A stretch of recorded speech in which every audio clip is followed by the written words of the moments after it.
The 1990s were not louder than today. They were colder, Suppose the game uses real bullets, huh? meaner, more confident. Thrillers did not chase spectacle. They trusted dread. Studios allowed silence. Endings were allowed to hurt. Heroes were allowed to fail.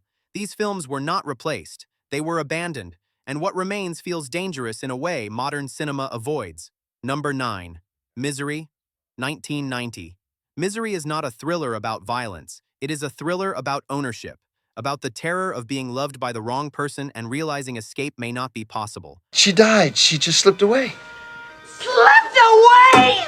Rob Reiner strips away scale entirely and builds dread from confinement, stillness, and obsession. One room, one bed, one captor who believes devotion justifies cruelty. Hollywood rarely allows this kind of restraint anymore.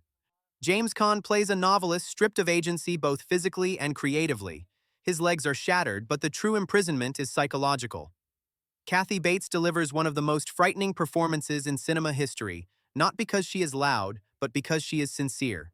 Annie Wilkes believes she is doing the right thing. That belief makes her unstoppable. The film understands that the scariest villains never think of themselves as villains. The pacing is mercilessly patient.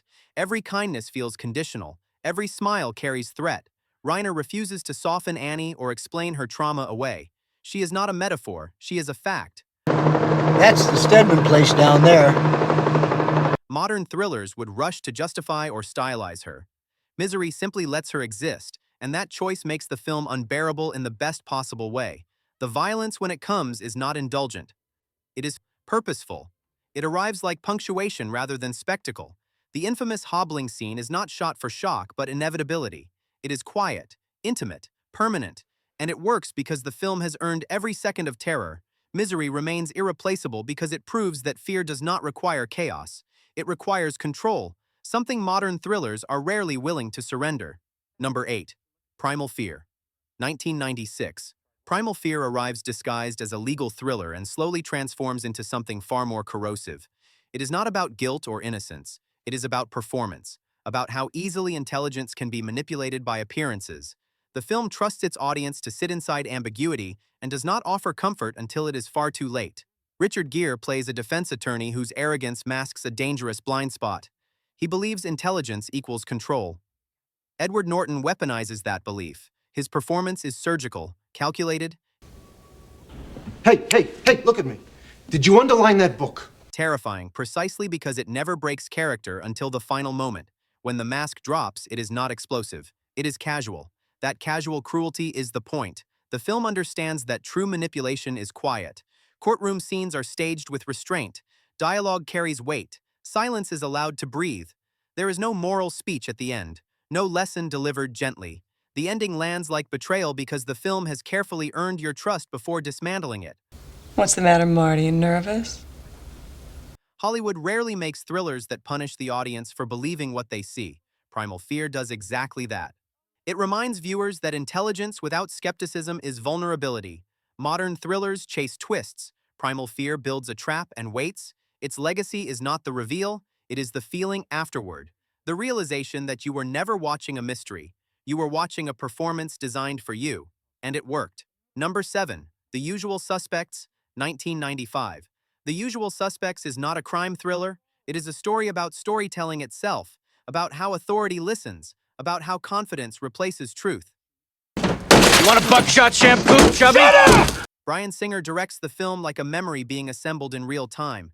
Details feel precise until they do not, and by the time doubt arrives, it is already too late. Kevin Spacey constructs one of the most audacious performances of the decade by leaning into weakness. Verbal Kint survives because he is underestimated. The film understands that power often hides behind inconvenience. Investigators want closure, not truth. The narrative exploits that hunger mercilessly. What makes the film irreplaceable is not the twist, but the structure. Every scene functions on two levels simultaneously. One as story, one as manipulation. Modern thrillers would telegraph their cleverness. The surfers are gonna smell them a mile away. Dig you. This film conceals it until the final seconds, then vanishes. The editing is restrained. The score is haunting but never dominant. The camera observes rather than announces. And the ending does not celebrate intelligence, it condemns it. The moment of realization is not triumphant. It is humiliating. The audience understands they were not fooled accidentally, they were fooled because they wanted to be. Hollywood rarely allows thrillers to implicate the viewer anymore. The Usual Suspects does not apologize. It leaves you alone with the truth and walks away. Number 6. Basic Instinct. 1992. Basic Instinct is not a mystery designed to be solved. It is a provocation designed to be endured. Paul Verhoeven directs the film as a psychological assault where desire and suspicion collapse into the same emotion. The danger is not who committed the crime. The danger is wanting to know. Modern thrillers avoid this kind of discomfort. Basic Instinct weaponizes it. Sharon Stone does not play a suspect. She plays control itself. Catherine Tremell is always ahead of the frame. She does not react. She orchestrates. The film understands that power is not loud. It is relaxed. Michael Douglas plays a man unraveling not because he is weak, but because he believes he is immune. That belief becomes the trap. The film refuses moral instruction. Sex is not punished. Obsession is not cured. Authority figures are exposed as fragile. Every interrogation scene feels inverted. The police are desperate. Catherine is entertained. Verhoeven shoots these exchanges without apology or restraint. The camera does not flinch. Neither does the script. What makes Basic Instinct irreplaceable is its confidence. It does not soften its themes for safety. It does not reassure the audience that desire can be controlled. I don't owe you anything. It presents eroticism as a form of violence and intelligence as a weapon. Modern studio thrillers retreat from this territory. They excuse, they sanitize. The ending offers no closure. Only a question that lingers uncomfortably. The film does not care if you approve. It only cares if you felt exposed. That refusal to compromise is why nothing like it survives today. Number 5. The Game. 1997. Suppose the game uses real bullets, huh? The Game is a thriller built entirely on disorientation. It removes certainty piece by piece until the audience shares the protagonist's paranoia. David Fincher directs the film like a psychological experiment. Nothing is stable, every reassurance becomes a threat, and the film never pauses to explain itself. Michael Douglas plays a man whose wealth has insulated him from consequence. The Game strips that insulation away methodically. Money becomes meaningless. Control becomes illusion. The film understands that true fear emerges when systems stop responding. Phones fail, rules dissolve. Reality bends without warning. Fincher uses architecture and framing to reinforce instability. Rooms feel too large. Streets feel hostile. Familiar locations turn predatory. The score hums with unease rather than excitement. The film resists spectacle. It builds dread through erosion. What separates The Game from modern imitators is discipline. The narrative never breaks to reassure the audience. Twists arrive without warning. Answers are delayed deliberately. Viewers are forced to sit inside uncertainty rather than solve it. The ending remains divisive because it dares to restore order without apology. Some see release, others see cruelty. That division is intentional. The film is not about the solution. It is about the experience of losing control. Modern thrillers fear alienating viewers. The Game demands submission. It is a thriller that trusts confusion as a storytelling tool. Hollywood has largely abandoned that trust. Number 4. Cape Fear, 1991. Cape Fear is a descent into moral punishment disguised as a stalker thriller. Martin Scorsese does not ask who is right. He asks who deserves what. The film operates like a fever dream where guilt manifests as flesh and violence refuses to stay symbolic. Robert De Niro plays Max Cady as a force rather than a character. He is not realistic. He is relentless. Tattooed scripture becomes armor. Politeness becomes threat. His presence destabilizes every scene. Nick Nolte's attorney is not innocent. He is compromised. The film never lets him forget it. Scorsese embraces excess deliberately. Camera movements feel aggressive. Lighting borders on surreal. Bernard Herrmann's score howls rather than supports. The film does not aim for realism. It aims for dread amplified to operatic levels. What makes Cape Fear irreplaceable is its willingness to be ugly. Violence is invasive. Fear spreads to children. Morality collapses under pressure. The film refuses the safety of restraint. Modern thrillers would soften this descent. Cape Fear accelerates it. The climax is not heroic. It is exhausting. Survival feels temporary. Victory feels meaningless. The film ends not with justice, but with aftermath. That honesty is rare. The film understands that terror leaves residue. Hollywood rarely allows thrillers to feel this morally contaminated anymore. Cape Fear thrives in that contamination. Number 3. Heat, 1995. Heat is not a crime thriller about cops and robbers. It is a film about obsession presented as professionalism. Michael Mann treats criminality and law enforcement as parallel disciplines governed by codes, rituals, and sacrifice. The film does not judge these men. It studies them, and that distance makes the tragedy inevitable. Al Pacino and Robert De Niro are not opposites. They are mirrors. Each lives by routine. Each sacrifices intimacy for mastery.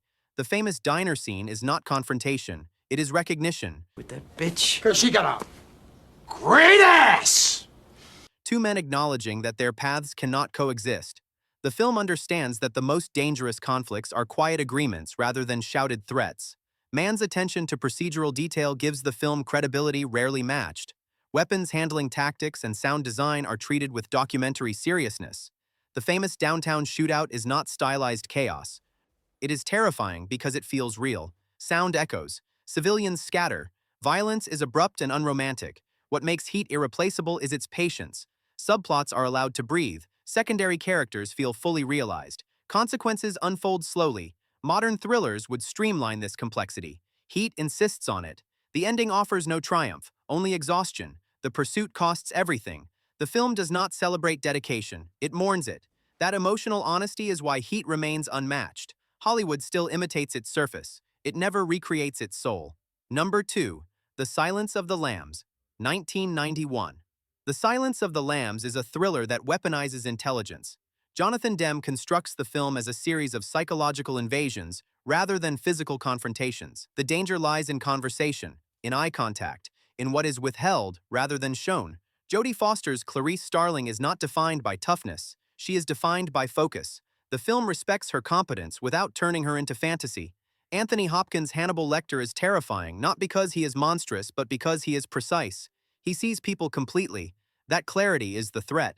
Demme's use of direct address is unsettling. Characters look straight into the camera. The audience is implicated. There is no safe observational distance. The film forces participation. Modern thrillers avoid this intimacy. The Silence of the Lambs thrives on it. Violence is restrained but unforgettable. The film understands that suggestion outlives spectacle. Every exchange between Clarice and Lecter feels transactional. Information costs vulnerability. Power shifts constantly. The film refuses genre limitation. It is horror crime drama and character study simultaneously. Its prestige status did not dilute its menace, it expanded it. Hollywood rarely allows thrillers to be this smart and this disturbing at once. It remains irreplaceable because it respects the audience's intelligence and then challenges it. That balance has largely disappeared. Number 1. C7N, 1995. C7N is not a serial killer thriller. It is a meditation on despair disguised as a procedural. David Fincher drains the film of comfort. The city has no name. Rain never stops. Hope is treated as liability. The film does not ask who will win. It asks what survival costs. Brad Pitt and Morgan Freeman embody opposing philosophies, impulse versus resignation. Neither is rewarded. The investigation feels futile by design. Every crime scene reinforces moral decay rather than progress. The killer is not chasing attention. He is delivering judgment. Fincher's restraint is brutal. Violence is mostly unseen. The aftermath is what matters. The imagination fills the gaps. The film trusts the audience to suffer quietly. Modern thrillers would escalate spectacle. C7N withdraws it. The ending remains one of the most uncompromising in studio cinema history. It does not offer closure. It delivers consequence. The final decision is not heroic. It is human, and that humanity makes it unbearable. C7N was not replaced because it cannot be softened. Its worldview is too bleak. Its confidence too absolute. Hollywood moved away from this kind of nihilism. C7N remains behind. Waiting. These thrillers were not perfected by technology or scale. They were perfected by trust. Trust in silence. Trust in intelligence. Trust in discomfort. Hollywood did not improve upon them. It stepped away. And in doing so, it left behind a genre that once refused to blink.